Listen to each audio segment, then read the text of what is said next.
Hello students, यस भिडियोमा मैले तपाईलाई इस्यु अफ सेयर्स फर क्याशको फर्फिचरको जर्नल इन्ट्रिज लिएर आएको छु।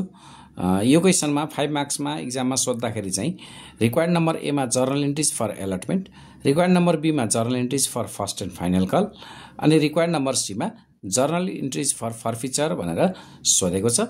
यो क्वेसन हाम्रो एनएबीले हाम्रो नयाँ मोडल अनुसार क्वेसन नम्बर 12 मा 5 मार्क्समा सोध्न सक्छ। यदि यो सोधेन भने यस्तै खालको क्वेसन रिक्वायर्ड नम्बर ए मा share application, required number B मा शेयर अलटमेन्ट र रिक्वायर्ड नम्बर सी मा शेयर फर्स्ट एन्ड फाइनल कलको जर्नल इन्ट्रिज तीनवटाको सोध्न सक्छ। त्यो मैले यो भन्दा अगाडिको भिडियोहरुमा त्यो सबै गर्दिसकेको छु। यो भिडियोमा चाहिँ यदि शेयर एप्लिकेसनको जर्नल सोधेन भने हामीलाई चाहिँ यस्तो टाइपको क्वेसन 5 मार्क्समा सोध्ने प्रोबेबिलिटी हाई छ। आज म तपाईहरुलाई यो क्वेसन कसरी गर्ने भनेर सिकाउन गइरहेको छु है त।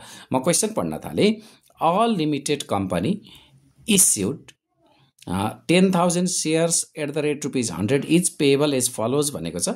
On application ₹30 भनेको छ, on allotment ₹40 भनेको छ, on first and final call ₹30 भनेको छ। Applications were received for 20,000 shares and the allotment was made as follows: to the 4,000 applicants 4,000 shares, to the 12,000 applicants 6,000 shares, to the 4,000 applicants 6,000 shares, to the 4,000 applicants nil भनेको छ।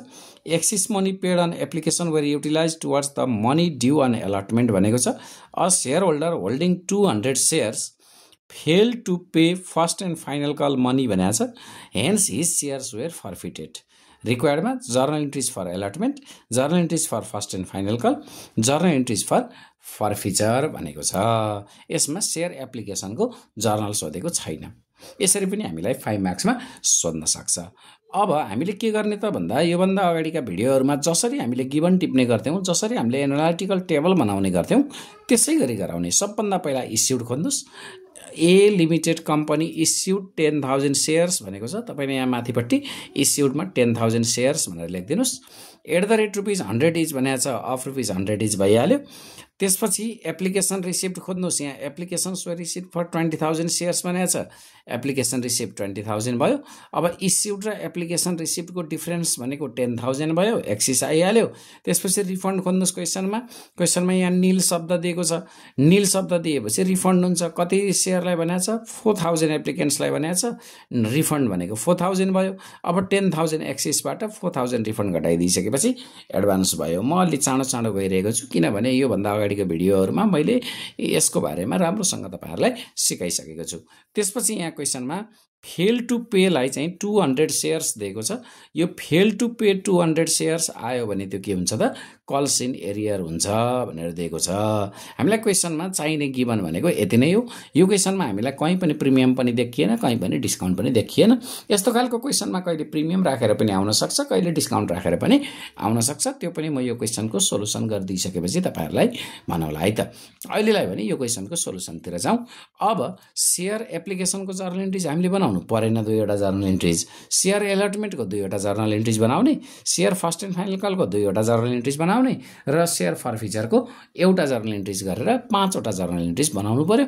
5 number आउँछ है त 5 वटा journal इन्ट्रिज बनाउनुमा। अब शेयर अलटमेन्ट र share first and फाइनलको journal इन्ट्रिज त पहिला हामीले जस्तो बनाउँथ्यौं त्यस्तै नै हो। त्यही फर्फिचरको मात्रै थपिएको हो। त्यसैले अब गिवन पनि हामीले टिपिसकेका छौं। एनालिटिकल टेबल हाम्रो कस्तो भन्छ हेरौं त ल। एनालिटिकल टेबलमा डिटेल्स राख्ने, ड्यू राख्ने, रिसिप्ट राख्ने, रिफन्ड छ रिफन्ड राख्ने, एडभान्स छ एडभान्स राख्ने, अनि कल्स इन एरियर छ कल्स इन एरियर राख्ने। अब यो ड्यूमा कसरी आउँछ भनेको थिएँ भने मैले इस्युडको शेयर 10,000 दिएको छ। 10,000 ले यो 30 लाई मल्टिप्लाई गर्नुस्, ड्यूमा राख्नुस्। यो 40 लाई मल्टिप्लाई गर्नुस्, यहाँ ड्यूमा राख्नुस्। यो 30 लाई मल्टिप्लाई गर्नुस्, यो ड्यूमा राख्नुस्। त्यसैगरी एप्लिकेसन रिसिप्टमा चाहिँ एप्लिकेसन रिसिप्ट 20,000 छ। 20,000 इन्टु 30 गर्नुस्, यो आइहाल्यो। एप्लिकेसनको रिसिप्ट आइहाल्यो। रिफन्डमा 4,000 छ। 4,000 इन्टु 30 गर्नुस्, 120,000 आइहाल्यो। त्यसपछि एडभान्समा 6,000 छ। 6,000 इन्टु 30 गर्नुस्, 180,000 आइहाल्यो। अब यही 180,000 लाई तपाईले तल सार्नुस्। अनि अलटमेन्टमा यो 4 लाखबाट 180,000 घटाइदिनुस्। रिसिप्टमा अलटमेन्टको 220,000 आइहाल्यो। त्यसपछि कल्स इन एरियर भनेको फर्स्ट एन्ड फाइनल कलमा मात्रै भनेको थियो। 200 इन्टु 30 गर्नुस्, फर्स्ट एन्ड फाइनल कलमा चढाइदिनुस् कल्स इन एरियर। अनि 3 लाखबाट 6,000 घटाइदिँदा 294,000 भइहाल्यो। यसरी तपाईको टेबल पनि बनिहाल्यो। यो बनाउन पनि हामीले योभन्दा अगाडिका क्वेसन्सहरुमा धेरै नै सिकेका छौं। यदि जान्नु भएको छैन भने अगाडिका भिडियोहरु पनि हेर्नु होला र यो भिडियो पनि तपाईले राम्रोसँग हेर्नु होला है त। अब जर्नल इन्ट्रीतिर जाउँ। अब किनभने अलटमेन्टको जर्नल इन्ट्री अथवा फर्स्ट एन्ड फाइनल कलको जर्नल इन्ट्रीमा म भुल्न पर्ने अवस्था छैन, किनभने हामीले धेरै क्वेसन गरिसकेका छौं। म फर्फिचरको जर्नल इन्ट्री चाहिँ तपाईहरुलाई राम्रोसँग सिकाउने छु। त्यसका त्यही पनि हेरौँ अलटमेन्ट र फर्स्ट एन्ड फाइनलको पहिला जस्तै जर्नल इन्ट्री कस्तो हुन्छ त है। ल हेर्नुस् त, अब शेयर अलटमेन्टको हेरौँ। पहिला शेयर अलटमेन्टको पहिलो जर्नल कस्तो हुन्छ त, share allotment account debit to share capital हुन्छ। शेयर प्रिमियम पनि छैन, शेयर डिस्काउन्ट पनि छैन। डिस्काउन्ट भएको भए डेबिटमा हुन्थ्यो, प्रिमियम भएको भए क्रेडिटमा हुन्थ्यो। अहिले डिस्काउन्टको पनि छैन, प्रिमियम पनि छैन। त्यसकारणले share allotment account debit to share capital account मात्रै भयो।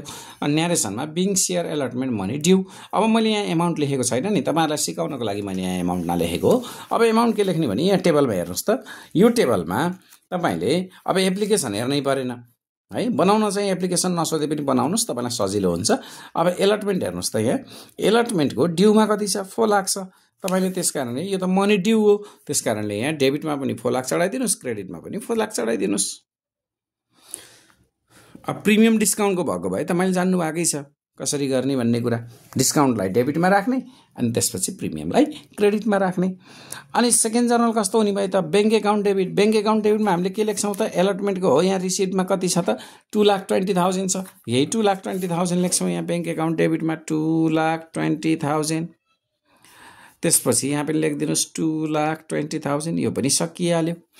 त्यसपछि शेयर फर्स्ट एन्ड फाइनल कलमा जाउँ। अब सुरुमा त ड्यू गर्ने हो। ड्यूमा कति छ त फर्स्ट एन्ड फाइनल कलको, 3 लाख छ। लेखिदिनुस् यहाँ 3 लाख। त्यसपछि गएर 3 lakh share first and final call account debit to share capital account भन्नुस्, 3 लाख लेखिदिनुस्। त्यसपछि फोमा बैंक एकाउन्ट डेबिटमा अब हेर्नुस् त, शेयर फर्स्ट एन्ड फाइनल कलको कति छ त, यहाँ रिसिप्टमा कति छ, 294,000 छ। कल सिनेरियरमा 6,000 छ। बैंक एकाउन्टमा 294,000 लेखिदिनुस्, 294,000। कल सिनेरियरमा 6,000 छ, 6,000 लेखिदिनुस्। फर्स्ट एन्ड फाइनल कल भयो 3 लाख भयो। त्यही ड्यूको एमाउन्ट, यही माथिको एमाउन्ट लेखिदिए पनि भयो। देख्नु भएन? ल हेर्नुस् है, बैंक एकाउन्ट डेबिटमा चाहिँ रिसिप्टको एमाउन्ट चढाइयो। यो रिसिप्टको एमाउन्ट चढाइयो 294,000 बैंक एकाउन्ट डेबिटमा। कल सिनेरियर एकाउन्ट डेबिटमा यो 6,000 देखाइयो। To share first and final call एकाउन्टमा चाहिँ 3 लाख भयो है। यसरी बन्यो। अब फर्फिचरको जर्नल इन्ट्रिज कस्तो हुन्छ त, मेन हामीले जान्नुपर्ने भनेको यहाँ हो। अब फर्फिचरको जर्नल इन्ट्रिजमा के गर्ने भन्दा तपाईले शेयर क्यापिटल एकाउन्ट डेबिट लेख्ने सबभन्दा पहिला। अब शेयर क्यापिटल एकाउन्ट डेबिटमा एमाउन्ट कति चढाउने भन्दा तपाईको फेल टु पे को शेयरको संख्या हेर्नुस् त कति हो, 200 शेयर्स हो। 200 शेयर्स हो। अनि एउटा शेयरको हेर्नुस् त प्राइस कति छ, पार भ्यालु कति छ, 100 छ। त्यसैले सुरुमा तपाईले जुन लेख्नु भएको छ नि यहाँ शेयर क्यापिटल एकाउन्ट डेबिट, यसमा चाहिँ फेल टु पे को संख्या कति छ, 200 शेयर्स भनेको इन्टु पार भ्यालु कति हो त, 100 हो। इन्टु 100 गरिदिनुस्। 200 इन्टु 100 गर्दा यहाँ भयो 20,000 भयो। शेयर क्यापिटल एकाउन्ट डेबिटमा लेखिदिनुस् 20,000। त्यसपछि अब प्रिमियम पनि हैन यो क्वेसनमा, डिस्काउन्ट पनि हैन।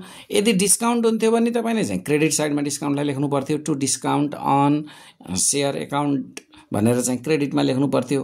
प्रिमियम हुन्थ्यो भने अब अलटमेन्टमा कल सिनेरियर नहुँदा, अलटमेन्टमा फेल टु पे नहुँदा तपाईले चाहिँ फर्फिचरको जर्नलमा प्रिमियमलाई देखाउनु पर्दैन। यदि यही क्वेसनमा पनि प्रिमियम हुन्थ्यो भने हामीले प्रिमियमलाई देखाइदैन थियो, किनभने प्रिमियम भए पनि अलटमेन्टमा फेल टु पे भनेको छैन। फेल टु पे त केमा भनेको छ, कल सिनेरियर भनेको त फर्स्ट एन्ड फाइनल कलमा मात्रै भनेको छ। त्यस्तो बेलामा चाहिँ प्रिमियमलाई देखाउनु पर्दैन। डिस्काउन्ट हुन्थ्यो भने चाहिँ हामीले देखाउनु पर्थ्यो है। डिस्काउन्टलाई चाहिँ हामीले क्रेडिट साइडमा देखाउँथ्यौं, टु डिस्काउन्ट अन शेयर भनेर। यही 200 इन्टु डिस्काउन्टको रेट जति थियो त्यति भनेर लेख्थ्यौं है। त्यसपछि अब टु कल सिनेरियर एकाउन्ट भन्नु। कल सिनेरियर एकाउन्ट कति दिएको छ त, अघि हामीले निकालेका थियौं। यहाँ कल सिनेरियर 6,000 एमाउन्ट निकालेका थियौं। नभए यही माथि जर्नल इन्ट्रिजमा हेर्नुस् 6,000 छँदैछ, त्यसैलाई चढाइदिनुस्। यहाँ 6,000 भनेर चढाइदिनुस् क्रेडिट साइडमा। त्यसपछि अब के गर्नुस्, 20,000 बाट 6,000 घटाइदिनुस्। शेयर फर्फिचर भनेको 14,000 आइहाल्यो। यति गरिदिने हो। हेर्नुस् यहाँ भन्दा केही गर्नुपर्ने नै छैन।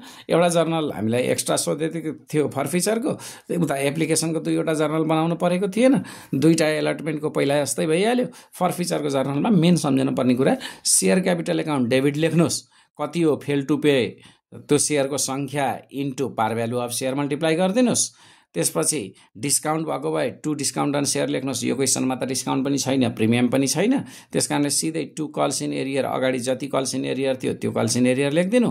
त्यसपछि सेयर क्यापिटल एकाउन्ट डेबिटमा भएको एमाउन्टबाट यो कल्स इन एरियरको एमाउन्टलाई घटाइदिनुहोस्। 20,000 बाट 6,000 घटाइदिनुहोस्। त्यो घटाएर आएको एमाउन्टलाई भनिदिनुहोस् टु सेयर फर्फिचर एकाउन्ट भनिदिनुहोस्। यति गरिदिएपछि तपाईँको हिसाब सकिहाल्यो, 5 मार्क्स आइहाल्यो है त। यसरी तपाईँहरूले तयारी गरेर पढ्नु होला। प्रिमियम भएको क्वेसन पनि डिस्काउन्ट भएको क्वेसन पनि गर्नु होला। मात्रै के सम्झनुहोस् भने अब माथिको त हामीले पढिसकेका छौँ, प्रिमियम हुँदा के गर्ने, डिस्काउन्ट हुँदा के गर्ने, सबै कुरा जानिसकेका छौँ। यो तल फर्फिचरमा चाहिँ के सम्झनुहोस् भने यदि एलटमेन्टमा कल्स इन एरियर छैन भने, यदि एलटमेन्टमा फेल टु पे छैन भने यो जर्नलमा, फर्फिचरको जर्नलमा प्रिमियमलाई देखाउनु पर्दैन। यदि डिस्काउन्ट छ भने डिस्काउन्टलाई चाहिँ देखाउनुपर्छ। सेयर क्यापिटल डेबिट हुन्छ, डिस्काउन्ट चाहिँ क्रेडिट हुन्छ। यदि प्रिमियम एलटमेन्टमा कल्स इन एरियर भएर प्रिमियम भएको भए share capital account debit, share premium account debit गर्नुपर्ने हुन्थ्यो है प्रिमियमको क्वेसनमा। डिस्काउन्टको क्वेसन आयो भने चाहिँ तपाईँले calls in arrear first and final कलमा भए पनि चढाउनु पर्यो। कहाँ चढाउनु पर्यो त? क्रेडिटमा। To discount on share account कति चढाउने त? फेल टु पेको सङ्ख्या कति छ? त्यो यहाँ 200 छ भने यस्तै 200 इन्टु अब कति छ त डिस्काउन्टको एमाउन्ट? डिस्काउन्टको एमाउन्ट जेनरली 10 दिन्छ, इन्टु 10 गर्ने है। पार भ्यालु 100 भएर 10% डिस्काउन्ट भयो भने त 10 हुन्छ नि त। 200 इन्टु 10 गरिदिने, अनि त्यसपछि बल्ल कल्स इन एरियर, त्यसपछि बल्ल सेयर फर्फिचर गर्ने। नभए सामान्य खालको डिस्काउन्ट पनि नहुँदा प्रिमियम पनि नहुँदा यसरी गर्नु पर्यो तपाईँले। ल यसरी तयारी गर्नु होला है त। ल आजलाई यति नै गरौँ। अब म अर्को भिडियोमा चाहिँ नेक्स्ट च्याप्टरको, फेरि इम्पोर्टेन्ट च्याप्टरको तपाईँहरूले कसरी चाहिँ मार्क्स ल्याउने, कुन आइडिया लगाएर गर्ने ट्रिकहरू म लिएर आउनेछु। तयारी गर्नु होला। Best wishes for your exam है त। Thank you very much.